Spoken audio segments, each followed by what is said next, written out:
स्वागत आहे तुमचं राशीला ब्लॉगमध्ये। आपण आज उपवासाचे साबुदाणा रोल बनवणार आहोत। तर त्यासाठी बघा मी असं पाऊण वाटी साबुदाणा घेतला, 2 बटाटे उकडून घेतले, चिली फ्लेक्स घेतले, जिरे घेतले, 1 चमचा उपवासाचं मीठ घेतले आणि हिरव्या मिरच्या चिरून घेतल्या। तर आपल्याला आता साबुदाणा आहे ना गरम करून घ्यायचा आहे। गॅसवरती कढई ठेवली, त्याच्यावरती थोडासा भाजून घ्यायचा, आपल्याला गरम करून घ्यायचा।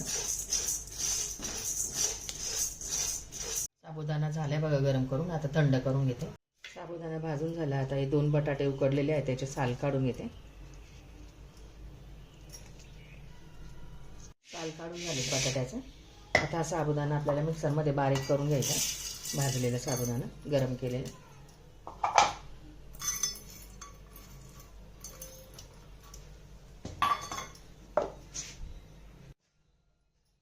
साबुदाणा बारीक केला, आता तो चाळणीने चाळून घ्यायचा आहे, कारण का अख्खा जर साबुदाणा असला तर त्याच्यामध्ये तेलामध्ये फुटू शकतो तो। साबुदाणा चाळून झाला, आता त्याच्यामध्ये बटाटा किसून घ्यायचा, बारीक किसणीने चांगलं।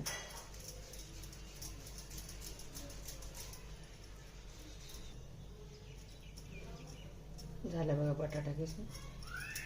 आता याच्यामध्ये चवीनुसार मीठ, जिरे, तुम्ही जिरे खात असला तर जिरे, कोथिंबीर खात असला तर कोथिंबीर, चिली फ्लेक्स,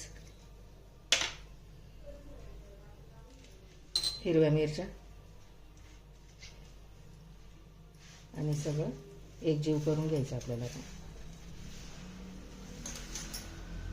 एक इथे महत्त्वाची टिप्स की साबुदाणा आहे ना त्याच्यामध्ये अख्खा एकही घेता कामा नये, नाही तर आपले रोल फुटू अंगावर उडू शकतं, तेलाने रोल फुटू शकतात आपले।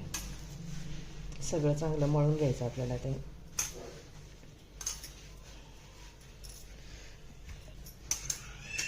असं मळून घ्यायचं। आता आपल्याला याचे छोटे छोटे रोल करायचे।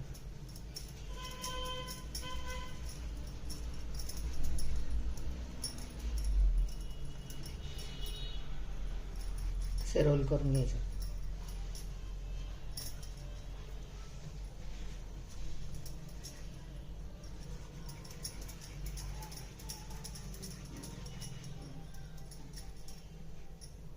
असे सगळे रोल करून घेत झालेत बघा, सगळे रोल रेडी असे। आता हे आपल्याला तळून काढायचे ब्राऊन कलरला। तेल तापायला ठेवलं गॅसवरती, तेल तापलंय बघा। आता त्याच्यामध्ये आपण रोल सोडून देऊया।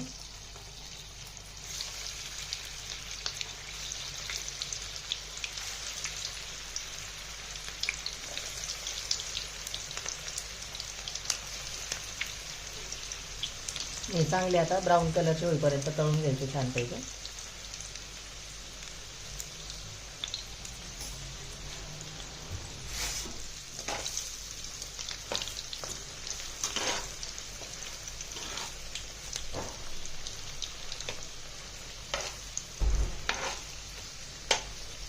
पंधरा ते 20 मिनिटांमध्ये होतात आपले पण।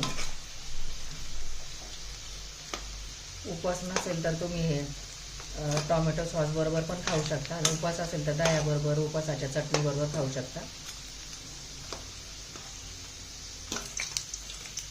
काढून घेऊया आपण।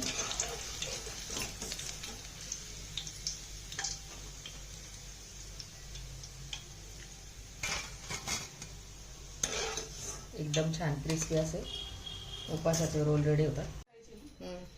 रेडीत बघा उपवासाचे रोल, इतके सॉफ्ट आणि क्रिस्पी झालेत ना। एक तोडून पण दाखवते बघा तुम्हाला, इतके छान झाले।